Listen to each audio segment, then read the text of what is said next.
नमस्कार, मैं हूं संजीव त्रिवेदी। चुनाव का शोर थम गया है, लेकिन अब तय हो रहा है कि आने वाले दिनों में जनता ने जिस तरह से भूमिकाएं तय की हैं, उन भूमिकाओं के अनुसार जो रोल निभाए जाने हैं प्रतिपक्ष और सत्ता पक्ष के द्वारा, वो कैसे तय हों। प्रधानमंत्री का शपथ एक तरफ, तो दूसरी तरफ विपक्ष भी अपने सिरे से उस लड़ाई की तैयारी कर रहा है जो अगले 5 साल संसद में लड़ी जानी है।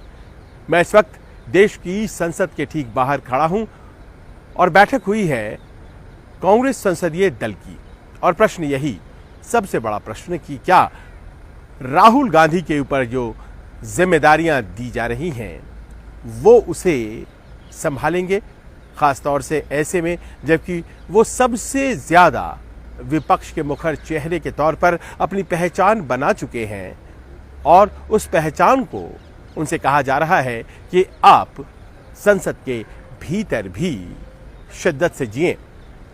क्या राहुल गांधी इस जिम्मेदारी को स्वीकार करेंगे? राहुल गांधी की जो शैली रही है उसमें वो अपनी राजनीति अपने तरीके से तय करते हैं। वो तय करते हैं कि किन मुद्दों को चुनना है, किन मुद्दों के ऊपर आक्रामक होना है, कब आक्रामक होना है सत्ता पक्ष पर, और लोगों तक अपनी बात को कैसे पहुंचाना है। लेकिन नेता प्रतिपक्ष की जो जिम्मेदारी उनको दिए जाने की बात है, क्या वो उस स्ट्रक्चर्ड भूमिका के लिए तैयार हैं? कोई पद लेना और उस पद के अनुसार काम करना राहुल गांधी की फितरत अभी तक नहीं रही है। अध्यक्ष बनाए गए थे, उसके पहले महासचिव थे, लेकिन सभी पदों से वो अपने आप को अलग करते चले गए, और उनकी कोशिश यही लगातार रही है कि लोगों के सरोकारों से जुड़े हुए असली मुद्दों की वो पहचान करें और उसके ऊपर सरकार को घेरे, जब तक भूमिका विपक्ष की है। राहुल गांधी की जो राजनीति है वो मुखर होकर सामने तब आई जब कांग्रेस विपक्ष में चली गई, और पिछले 10 साल का कार्यकाल राहुल गांधी के राजनीतिक जीवन का सबसे इवेंट भरा कार्यकाल माना जा सकता है। 2 लगातार चुनावी हार और जबरदस्त हार, जिसमें कि ये अवसर भी नहीं मिला कि नेता प्रतिपक्ष का पद कांग्रेस को मिले। लेकिन उसके बाद आया 2024 का चुनाव, और 2024 के चुनाव में भले ही ये सफलता कांग्रेस के पुराने गए दौर की सफलताओं से बहुत ही थोड़ी है, 100 सीटों के आसपास, लेकिन अगर आप तुलना करें 2014 और 2019 से, तो आप पाएंगे कांग्रेस के लिए ये 100% जंप है। और अगर ये हो पाया है तो राहुल गांधी की उन 2 भारत जोड़ो यात्राओं की इसमें बहुत बड़ी भूमिका है। ये राहुल के जो क्रिटिक हैं, जो आलोचक हैं, वो भी मानते हैं। और ऐसे में अगर राहुल गांधी से कहा जा रहा है कि आप नेता प्रतिपक्ष की भूमिका निभाइए, कांग्रेस वर्किंग कमेटी, कांग्रेस कार्य समिति जो हाईएस्ट डिसीजन मेकिंग बॉडी है कांग्रेस की, उसने प्रस्ताव पारित कर कहा है। मल्लिकार्जुन खड़गे ने थोड़े हंसी मजाक हल्के फुल्के अंदाज में कहा है कि अगर आप स्वीकारेंगे नहीं तो हम आपके ऊपर अनुशासनात्मक कार्रवाई करेंगे, जैसा कि मुझे भी कभी सोनिया जी ने बोला था जब उन्होंने मुझे नेता प्रतिपक्ष राज्यसभा की जिम्मेदारी दी थी। अब ऐसे में जबकि खड़गे खुद नेता प्रतिपक्ष हैं राज्यसभा में और बड़ी अच्छी भूमिका निभा रहे हैं, उसी प्रकार की भूमिका राहुल गांधी से लोकसभा में एक्सपेक्टेड है। ऐसे में जबकि खुद कांग्रेस 100 सीट लेकर और करीब 134-35 सीटें लेकर के विपक्ष भी जबरदस्त तरीके से अपनी मौजूदगी 18वीं लोकसभा चुनाव में दर्ज कराने जा रहा है। राहुल गांधी के ऊपर एक दूसरा प्रश्न भी है, और वो पहले प्रश्न से जुड़ा हुआ है। राहुल गांधी 2 सीटों पर चुनाव जीत कर आए हैं। 2 सीट यानी कि रायबरेली की सीट और वायनाड की सीट, और दोनों से प्रचंड जीत।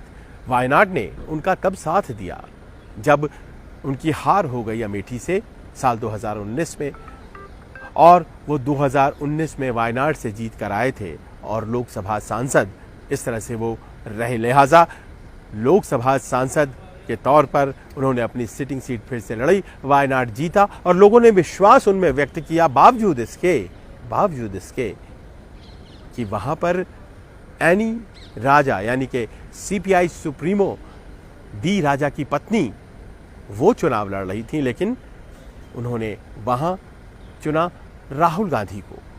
लेकिन जैसे ही चुनाव खत्म हुए, वायनाड के केरला में चुनाव खत्म हुए, तो राहुल गांधी ने रायबरेली और अमेठी से वो जो पुरानी कहानी थी जो 2019 में घटित हुई थी, जिसे अमेठी में स्मृति ईरानी बनाम राहुल गांधी के तौर पर घटते देखा गया था और राहुल गांधी की उसमें हार हुई थी, उस लड़ाई को जहां छोड़ा था राहुल गांधी ने उसे वापस लड़ने आए और नए तरीके से उन्होंने इस लड़ाई को लड़ा। किशोरी लाल शर्मा जो कि कांग्रेस कार्यकर्ता और चुनाव मैनेज करने वाले गांधी परिवार के, उन्हें लड़ाया गया स्मृति ईरानी के खिलाफ और वो चुनाव जीत गए और बड़े अच्छे से जीते। और कहा गया कि कांग्रेस में गांधी परिवार के नुमाइंदे ने स्मृति ईरानी को हराया। बगल की सीट रायबरेली से खुद राहुल गांधी खड़े हो गए और वहां भी जबरदस्त जीत। और ये प्रश्न जुड़ गया कि भाई अब क्या होने वाला है, क्या वायनाड से लगातार बने रहेंगे सांसद राहुल गांधी या फिर रायबरेली की सीट रखेंगे? दोनों में से एक ही सीट वो रख सकते हैं। अब ये बात भी यहां पर समझने वाली है कि अगर उत्तर प्रदेश की राजनीति को आगे बढ़ाना है तो उत्तर प्रदेश की सीट को नहीं छोड़ा जा सकता है। राहुल गांधी की जो टीम है, कांग्रेस पार्टी की जो सदस्य हैं, वो इस बात को बहुत शिद्दत से महसूस करते हैं कि आज की तारीख में बहुत सालों बाद ऐसा ये वाकया पेश आया है जब आपने देखा होगा कि अमेठी और रायबरेली की दहलीज से कांग्रेस निकलकर दूर आ गई है।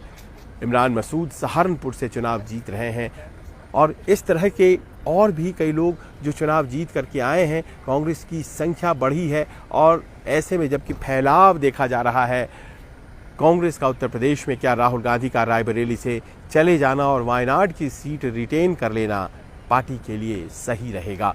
बहुत से लोग कहते हैं जी ऐसा बिल्कुल नहीं रहेगा, उन्हें रायबरेली में ही रहना चाहिए। तमाम आवाज़ें हैं जो कह रही हैं रायबरेली में ही रहना चाहिए। लेकिन दूसरी तरफ दुविधा यह है कि वायनाड ने बुरे वक्त में साथ दिया और आज भी दक्षिण से कांग्रेस की ज़्यादा सीटें आती हैं। तो ऐसे में राहुल क्या करेंगे?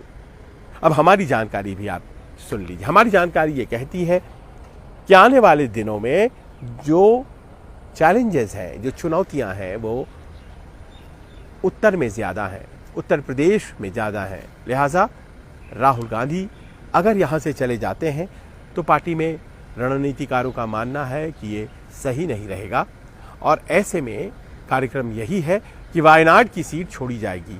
आपने अगर देखा हो तो वायनाड में आखिरी के दिनों में राहुल गांधी ने प्रचार तक नहीं किया था। प्रियंका गांधी 3 दिन वहाँ रही थी और उन्होंने प्रचार किया था और उसके बाद वहाँ की जनता ने जब वोट किया तो ज़बरदस्त जीत भी दी। और कहा यही जा रहा है कि रायबरेली इस लिहाज से इम्पोर्टेंट है कि वो कांग्रेस के फैलाव के लिए राहुल गांधी की मौजूदगी के तौर पर बहुत ही महत्वपूर्ण हो जाता है। और मेरी जानकारी कहती है कि रायबरेली की सीट रिटेन करेंगे राहुल गांधी, वायनाड की सीट छोड़ेंगे। तो वायनाड का क्या होगा? एक ऑप्शन ये बताई जा रही है कि प्रियंका गांधी की इलेक्टोरल एंट्री हो सकती है, चुनावी तौर पर वो राजनीति में आएंगी। अभी तक उन्होंने केवल प्रचार किया है, कैंपेन के तौर पर रही हैं और दक्षिण के किले को वो संभालने जाएंगी। वायनाड से वो चुनाव लड़ सकती हैं। वहीं दूसरी तरफ ये भी कहा जा रहा है और इस ओपिनियन पर बहुत गंभीरता से विचार किया जा रहा है कि वाम दल सहयोगी हैं तो क्या उनके लिए सीट छोड़ी जा सकती है? केरल से जुड़े हुए लोग कहते हैं नहीं छोड़ी जा सकती है क्योंकि केरल में टक्कर ही वाम दलों से है। तो अगर आप एक सीट छोड़ देंगे सीपीआई के लिए तो ये मुफीद नहीं होगा। इसका मतलब अगर वायनाड से छोड़ते हैं राहुल गांधी सीट तो फिर या तो प्रियंका गांधी वहां से चुनाव लड़ेंगी या फिर वहां से कोई कांग्रेस का कार्यकर्ता ही चुनाव लड़ेगा। यानी कि ये जो 2 प्रश्न हैं ये आपस में जुड़े हुए हैं। लीडर ऑफ ऑपोजिशन का पद क्या राहुल गांधी स्वीकारेंगे और अगर वो स्वीकारते हैं तो ठीक, नहीं स्वीकारते हैं तो कौन कौन से लोग हैं जो कि लाइन में जिनको समझा जा रहा है कि वो इसके लायक हैं? पहला नाम गौरव गोगोई का है जो कि जोरहाट से सांसद बनकर लगातार सांसद चुने जाते रहे हैं। असम से वो आए हैं, अच्छा बोलते हैं और कई मौक़ों पर करारा जवाब देने के लिए वे सत्ता पक्ष को जाने जाते हैं। मनीष तिवारी एक बार फिर से चुने गए हैं चंडीगढ़ सीट से और मुखर, वक्ता, विद्वान और ऐसे चेहरे के तौर पर जिसकी स्वीकार्यता हिंदी पट्टी में अच्छी खासी है। तीसरा नाम शशि थरूर का है। शशि थरूर जो जाने माने नाम हैं और विदेश मामलों के ज़बरदस्त जानकार, और उनकी लगातार जीत होती रही है। केरल के तिरुवनंतपुरम से उनकी उम्मीदवारी भी कही जा रही है। और एक सरप्राइज नाम है जो कि चर्चा में है, और वो है कुमारी शैलजा का। बहुत दिनों बाद उन्होंने चुनाव जीता है सिरसा से, और ज़बरदस्त जीत उन्होंने दर्ज की है। महिला हैं, दलित समाज से आती हैं, और क्या उन्हें ये मौका दिया जा सकता है? लेकिन ये सब कुछ इस बात के बाद कि राहुल गांधी आखिरकार फैसला क्या करते हैं। सोनिया गांधी ने तो स्वीकार कर लिया, कांग्रेस पार्लियामेंट्री पार्टी की अध्यक्ष वो बनी रहेंगी। क्या राहुल एलओपी बनने के लिए, नेता प्रतिपक्ष बनने के लिए तैयार होंगे? आने वाले दिन में इसी बात पर खबर रहेगी, क्योंकि राहुल गांधी को रायबरेली और अमेठी जाना है, वहां जाकर के वोटर्स को धन्यवाद करना है। और कहा जा रहा है ये फैसला उसके पहले अगले 1 या 2 दिन में आ जाएगा, और उसी से जुड़ा होगा दूसरा फैसला कि राहुल रायबरेली रिटेन करेंगे या फिर वायनाड। कैसा लगा आपको ये न्यूज़ वीडियो? हमें अपने कमेंट्स के जरिए ज़रूर बताइएगा। नमस्कार।